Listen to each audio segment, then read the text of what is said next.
નમસ્કાર વિદ્યાર્થી મિત્રો, એમટીસી એકાદ ચેનલમાં આપનું સ્વાગત છે. ધોરણ 6 ઇંગ્લિશ ગ્રામર એન્ડ કમ્પોઝિશનમાં આજે આપણે ભણીશું ભાગ number 7 the present continuous tense, એટલે કે ચાલુ વર્તમાનકાળ.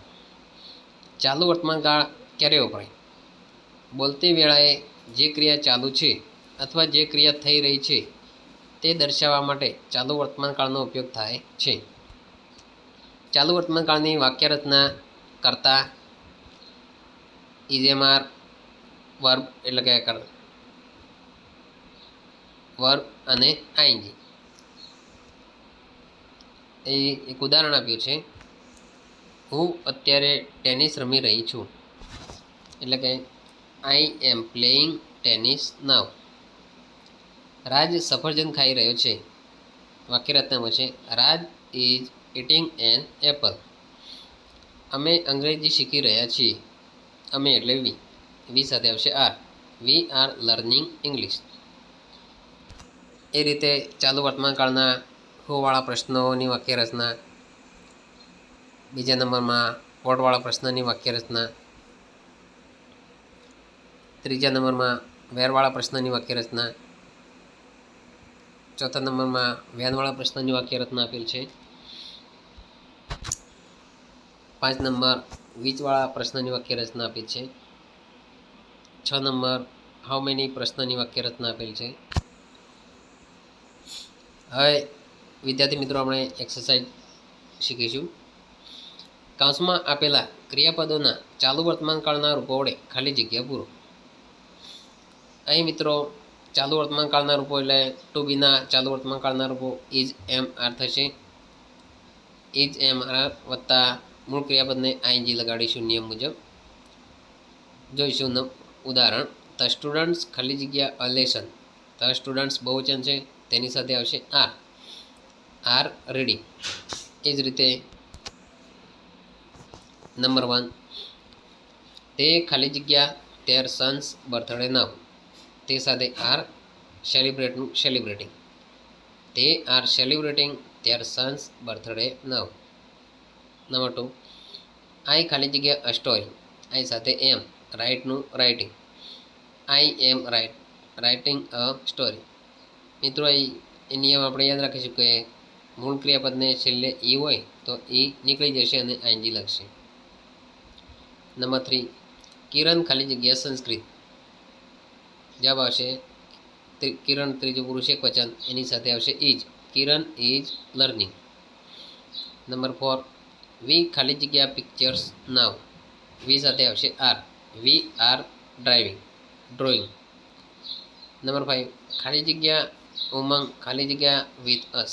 વિદ્યાર્થી મિત્રો, એક પ્રથમ ખાલી જગ્યા આપી છે એટલે પ્રશ્ન છે, ને પ્રશ્ન વાક્ય હોય તો ઇઝ એમ આર પ્રથમ મૂકીશું. ઉમંગ સાથે ઇઝ આવશે. Is Umang coming with us. Number 6, ખાલી જગ્યા વી ખાલી જગ્યા ફાસ્ટ. વી સાથે આવશે are. Are we running fast. રનિંગમાં એન બેવડાશે. નંબર 7, પિયુષ ખાલી જગ્યા ઇઝ એન્ડ્સ. પિયુષ ત્રીજો પુરુષ એકવચન સાથે is. Piyush is clapping his hands. ક્લેપમાં છેલ્લો અક્ષર બેવડાશે, clapping. Number 8, Dinesh and Manish ખાલી જગ્યા ડાન્સ. દિનેશ એન્ડ મનીષ બે નામ છે એટલે આર આવશે. Dinesh and Manish are dancing. The monkey ખાલી જગ્યા બનાનાસ. ધ મંકી ત્રીજો પુરુષ એકવચન એટલે ઇઝ આવશે. ઇટનું eating. The monkey is eating bananas. Ramesh and Mahesh ખાલી જગ્યા બે નામ સાથે આર આવશે. Ramesh and Mahesh are fighting. મિત્રો, બીજો પ્રશ્ન જોઈશું. રેખાંકિત શબ્દોના ઉત્તરમાં મળે તે રીતે પ્રશ્નાર્થ વાક્યો બનાવો. ઉદાહરણ. Sanjay is going to Ahmedabad. નામનો પ્રશ્ન હુથી બનશે. Who is going to Ahmedabad. મિત્રો, હુવાળો પ્રશ્ન બનાવીએ એટલે નામની જગ્યાએ આપણે હુ મૂકીશું. અમદાવાદ એ સ્થળ છે, તેથી વેરવાળો પ્રશ્ન બનશે. Where is Sanjay going. મિત્રો, અહીં આપણે સૂત્રનો ઉપયોગ કરીશું. સૂત્ર બનશે WH plus is am are plus કર્તા પ્લસ આઈએનજી વાળું વાક્ય પ્લસ અન્ય શબ્દ. સૂત્ર પ્રમાણે અહીં પ્રથમ પ્રશ્ન જોઈશું.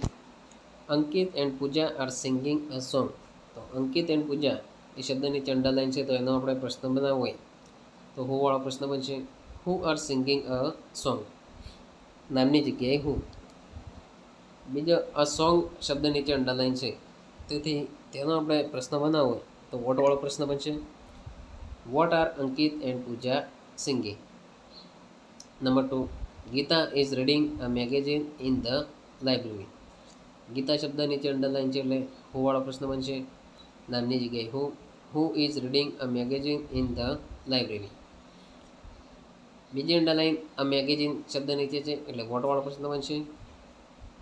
સૂત્ર પ્રમાણે what is Gita reading in the library. ત્રીજો શબ્દ છે અંડરલાઈન ઇન ધ લાઇબ્રેરી શબ્દ નીચે, એટલે સ્થળ કહેવાય, એટલે વેર વાળો પ્રશ્ન બનશે.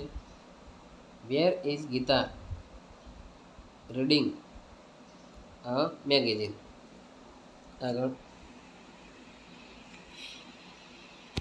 Number 3, Mona is eating an apple. Mona શબ્દ નીચે અંડરલાઈન છે, એટલે પ્રશ્ન બનશે હુ વાળો. Who is eating an Apple.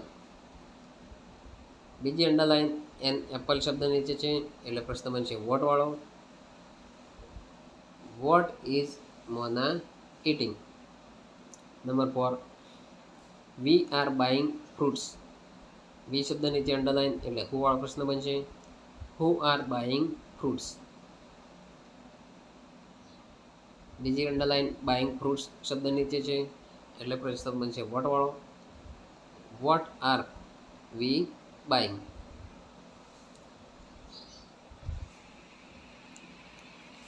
Number 5, the children are going home at 3 o'clock. The children શબ્દ નીચે અંડરલાઈન છે, એટલે હુ વાળો પ્રશ્ન બનશે. Who is going home at 3 o'clock. બીજી અંડરલાઈન હોમ શબ્દ નીચે છે, એટલે કે સ્થળ, તો વેર વાળો પ્રશ્ન બનશે. Where are the children going at 3 o'clock. ત્રીજી અંડરલાઈન એટ 3 o'clock, એટલે કે સમય, તો વેન વાળો પ્રશ્ન બનશે. When we the children going home. એ જ રીતે number 6, mother is buying the pink sari. Mother શબ્દ નીચે અંડરલાઈન છે, તો પ્રશ્ન બનશે હુ વાળો. Who is buying the pink sari. બીજી અંડરલાઈન ધ પિંક શબ્દ નીચે છે, એટલે અહીં વીચ વાળો શબ્દ બનશે. એની વાક્ય રચના થોડી બદલાશે. વીચ પછી જે વસ્તુની વાત હોય એ વસ્તુનું નામ આવશે. વીચ સારી ઇઝ મધર બાઇંગ. ત્રીજી સારી નીચે અંડરલાઈન છે, તો વોટ વાળો પ્રશ્ન બનશે. What is mother buying. પ્રશ્ન નંબર 7 જોઈશું આપણે. The old man is planting a mango sapling now. The old man એટલે હુ વાળો પ્રશ્ન બનશે. Who is planting a mango sapling now. બીજી અંડરલાઈન છે અ મેંગો સેપલિંગ, તેનો પ્રશ્ન બનશે વોટ વાળો. What is the old man planting now. ત્રીજી અંડરલાઈન છે નાવ, એટલે કે સમય, એનો વેન વાળો પ્રશ્ન બનશે. When is the old man planting a mango sapling. એ જ રીતે number 8, the teacher is writing on the blackboard. The teacher એટલે હુ વાળો પ્રશ્ન બનશે. Who is writing on the blackboard. બીજી અંડરલાઈન છે ઓન ધ બ્લેકબોર્ડ, એટલે વેર વાળો પ્રશ્ન બનશે. Where is the teacher writing. એ જ રીતે number 9, the carpenter is making a chair now. The carpenter એટલે હુ વાળો પ્રશ્ન બનશે. Who is making a chair now.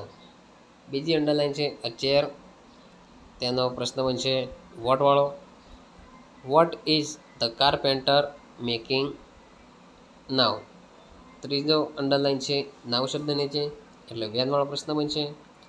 Van is the carpenter making a chair. એ જ રીતે મિત્રો 10મો પ્રશ્ન હવે તમે 3 અંડરલાઈન છે તમે જાતે પ્રશ્ન બનાવી શકશો. તો મિત્રો અહીં આપણે આ ભાગ પૂરો થાય છે. Thank you.